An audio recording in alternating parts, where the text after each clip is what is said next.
Thailand, in Koh Chan. It's the second biggest island in Thailand.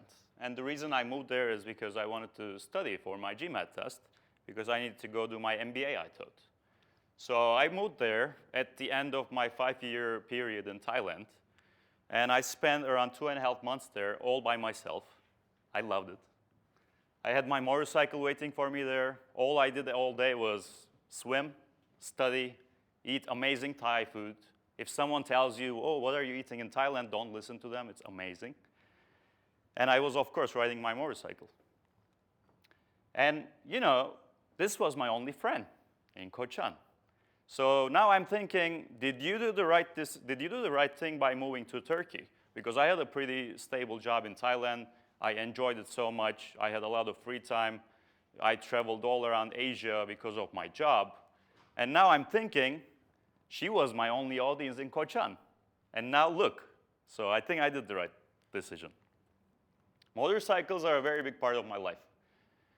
To call it a hobby doesn't necessarily make justice for me because, I mean, everyone who knows me, they know how motorcycles are important for me. You know, my girlfriend says, if you put Esat besides 2 wheels and an engine, he'll smile. I am like that. All sorts of motorcycles, 2 cylinders, 3 cylinders, whatever. I'm not going to go into a lot of detail. Of course, my friends who are bikers here will understand what I mean. The reason I love motorcycles is because they take you to places not a lot of people and not a lot of vehicles can take you to. This is Laos. How many of you have been to Laos? Good. I love Laos myself. It's a country between Vietnam and Thailand. And by the way, I didn't mention, I used to work for UNESCO in Thailand. Later on, I started working for an e-learning company. And that was the turning point in my life, because now we are in Turkey and serving a lot of schools, as Dennis just mentioned. So we were able to visit villages like these in the northern part of Laos. This is around Ponsawan. And, you know, these are the type of roads that we were riding our off-road motorcycles. So off-road is obviously, it's pretty self-explanatory. You don't necessarily go on a road, but you go off the road, so you can just do dirt tracks. And we started seeing things like these, MAG, MAG. And we didn't necessarily know what that meant. Obviously in Laos, you know, you have a motorcycle and you just want to go everywhere you want to. And we asked the locals, stupid tourists, as they would say, what are these MAGs or what are these MAGs? And they explained to us what's going on. Did you guys know that Laos is the most heavily bombed area in the world history? Around Vietnam War, when the war ended, they decided to unload all the unused bombs on Laos. And today, there are around 7 million people living in Laos and around 80 million unexploded bombs lying around. So think about it. You're there, riding your motorcycle, you can go off it, and there are landmines, there are unexploded bombs, and people today, as we speak, they still die because of it. So there are NGOs like the MAG, Mine Advisory Group, they are working there every day to clean these bombs. So motorcycling and business are actually very similar because you can have roles like this. When you first start your company, you're very positive, by the way, as an entrepreneur. If you think that things are not going to work, you're not going to start your business anyways. But I mean, think about this road, and then the road changes into something like that. You are going to have tons of landmines and a lot of bombs coming at you when you start a company from all different sides. And you need to be very, very prepared. Because as easy as it is to hit a nail, I'm sure you got a lot of flat tires in your life. I did too, especially riding off-road. Hitting a landmine is very similar. If you're prepared for a situation like this, obviously, you will be able to fix it quickly. And you're going to be enjoying your ride again. If you're not prepared for it, same in business. If you're not prepared to start your business, you're not going to enjoy it as much. And when you have a failure, you're not going to be able to fix it and move on. So it's very similar in motorcycles. Also, when you start a business, get ready to be humiliated. You know, when I started my business 2.5 years ago, Frankfurt Book Fair is the largest book fair. A lot of people here from publishing, they would know. So I started a company. It's the first time I have my business cards. I go to Frankfurt. Because it's the largest book fair in the world, around 7,000 exhibitors and 250,000 people go to Frankfurt for that book fair every year. So if you're in publishing, if you're in education, if you're in e-learning, that is the conference to go to. So I have my company, right? But because there are 250,000 people in Frankfurt, all the hotels are booked out. So if you want to stay at a mediocre hotel, you need to spend around 200 to 300 euros per night.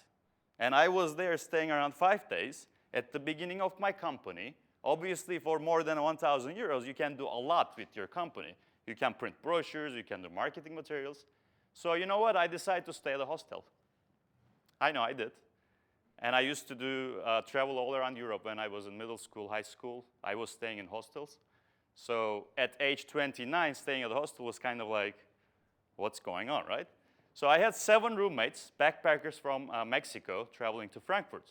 I got up, shaved. I do shave sometimes, so sorry for that today. Put my suit on, and I'm ready to go to Frankfurt Book Fair to conquer the world, right? And the guy who is like sitting on his bed, he's like, dude, what are you doing? I said, well, I'm here for Frankfurt Book Fair. I'm going to go and check it out. He said, what, are you an author? Trying to get your book published or something? I said, no. Are you a photographer trying to make a deal with the calendar companies? I said, no. I have my own distribution and consultancy company in Turkey.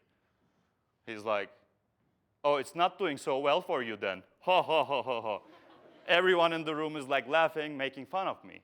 So get ready to be humiliated by your competitors, by all those people who don't want you to succeed.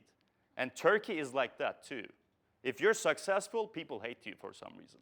If you're really successful, then they say, okay, you know what, he's really successful. But at that initial stage, you are going to really suffer. Motorcycles. I mean, don't they look beautiful? To me, maybe. To maybe a lot of you, motorcycles are not like that. See, business should be like that for you too. Entrepreneurship should be like that for you too. In today's world, you turn on the TV, especially when you're in the US or outside of Turkey, you see shows like Shark Tank. You see shows like Apprentice, right? There are also Turkish versions, I'm sure, on TVs. They always say, entrepreneurship, it's the next big thing. You know, you're going to find a smartphone app. You're going to be a billionaire. Who is going to be the next Facebook founder?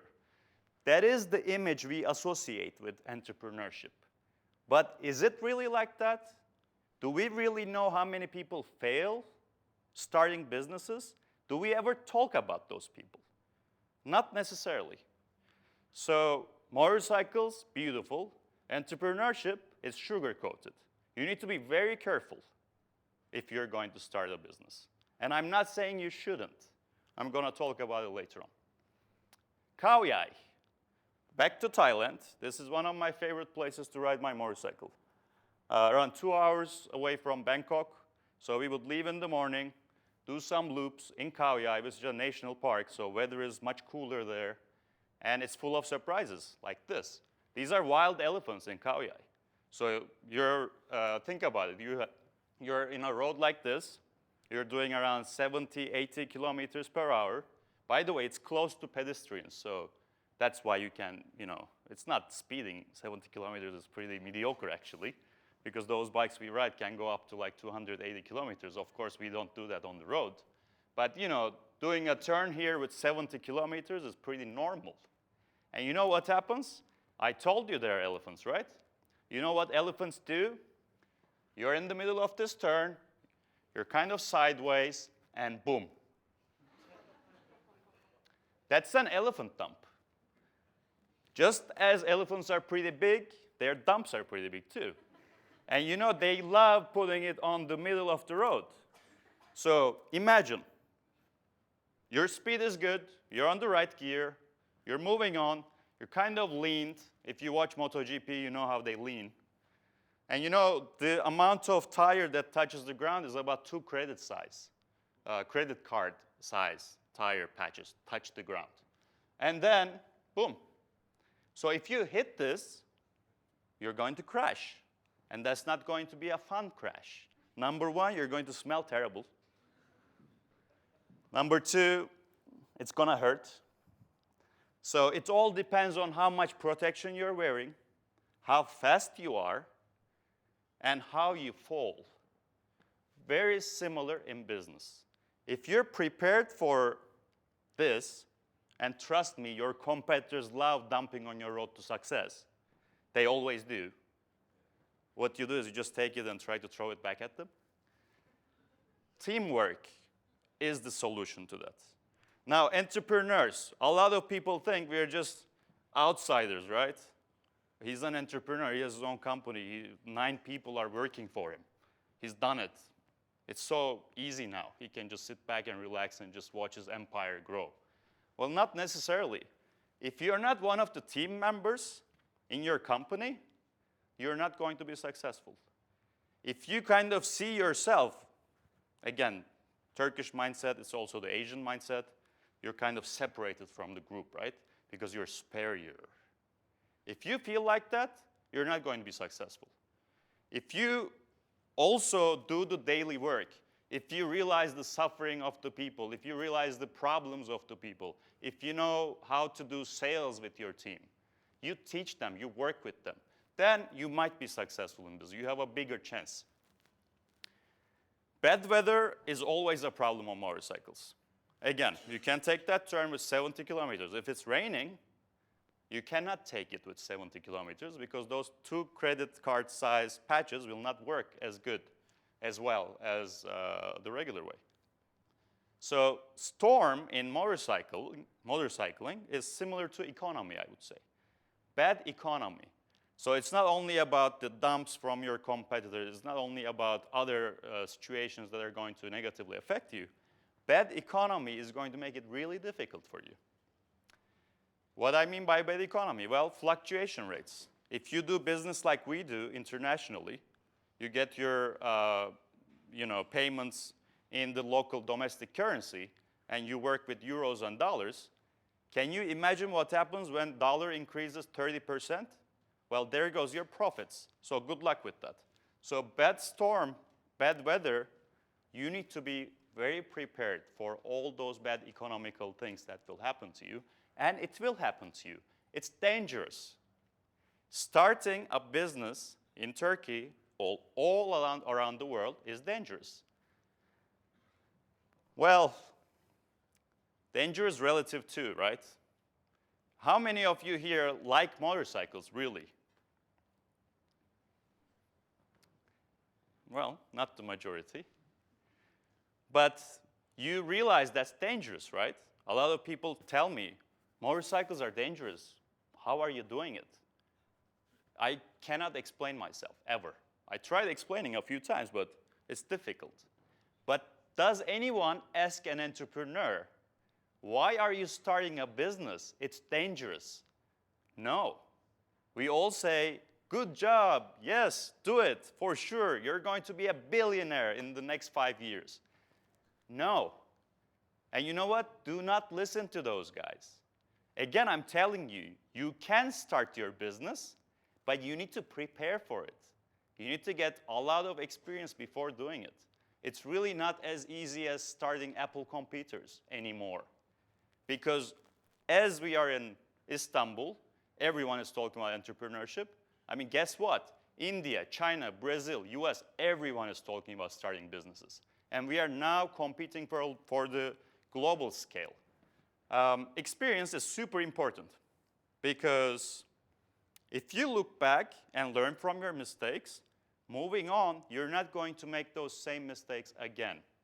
And that's crucial when you're running a company that gets bigger and bigger and bigger every day.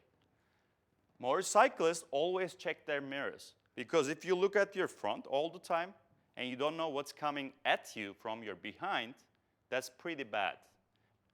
People don't see you. So you need to always watch your mirrors. You need to look around 360 degrees. And you know, in Turkey, we also sometimes look up so that people don't throw things at us. They say you need two things, two P's to be successful in business. And I have a problem with that. They say you need patience. Yes, you need to be very patient, first of all, because things usually go really, really slowly. I mean, I'm sure you know a lot of people who started their businesses, they suffered for 5 years. Later on, it started picking up. People like myself, I kind of waited for the right time to kind of move into the sector because e-learning in Turkey is pretty new. A lot of people are just learning about it, but it's not by coincidence. I mean, I have been watching it for the past 6 years, and I said, okay, it's the right time, move. So patience is definitely one thing that you need to be successful in business. They say the second P is passion. Maybe some of you will criticize me for this. I'm passionate about motorcycles. Now, let me tell you a story. I told you we serve around 50, maybe I didn't tell you, first time I'm telling you, we serve around 50,000 students in Turkey today in about 2.5 years. So that means we deal with 100,000 parents. Add them together, 150,000 parents and students. I'm not even counting the teachers, right, that we serve. That means every day, around 150,000 people can call our company and ask for help. And you know, the type of questions we get, let me remind you, we are an e-learning business, so we are pretty, like, technological, digital. We know a lot of stuff, right? We answer the phone, they say, hi, what is Google? Really, these are the type of questions we get on our customer service line. They say, oh, we are buying your product. It's an online product, but we don't have internet at home. Are you also supplying the internet for us? When are you going to come and build it up? I'm sorry, but I would be lying to you if I say I'm passionate about answering those phone calls. But there's something important, which is called compassion. Compassion is more important than passion for me, and I think a lot of people would agree with me on this. When that person is calling me, that means she or he has a problem, and he doesn't know what Google is. Do I feel passion answering that phone call? No. Do I like helping the person on the other side? Yes. And this is super crucial, because if you're compassionate about what you're doing, you're going to actually be helpful to people, and that's going to bring satisfaction to you. Satisfaction to you will possibly bring you success. My mother is a pharmacist. My father is a surgeon. They are not entrepreneurs. And I've never seen them complain about what they do, because every day they're helping people. You know, my father, at the top of his career, he still sleeps at hospitals sometimes. He's a surgeon, because he wants to make sure that his patients are well taken care of. See, that's compassion. You don't have to be an entrepreneur to be compassionate. But in order to be successful in any business, anything that you do, you have to be compassionate. Motorcycles, they go where you look. So if you're fixated on that elephant thumb, you will hit it. It's not like cars, right? So wherever you look, your motorcycle will go there. So if you want to ride a motorcycle, do it properly. Get the training, get the best gear you can get, protective gear I'm talking about. Make sure your bike is on top condition so nothing happens to it. And then do it that way. If you're going to start a business, fine, start it. But make sure you get the experience first.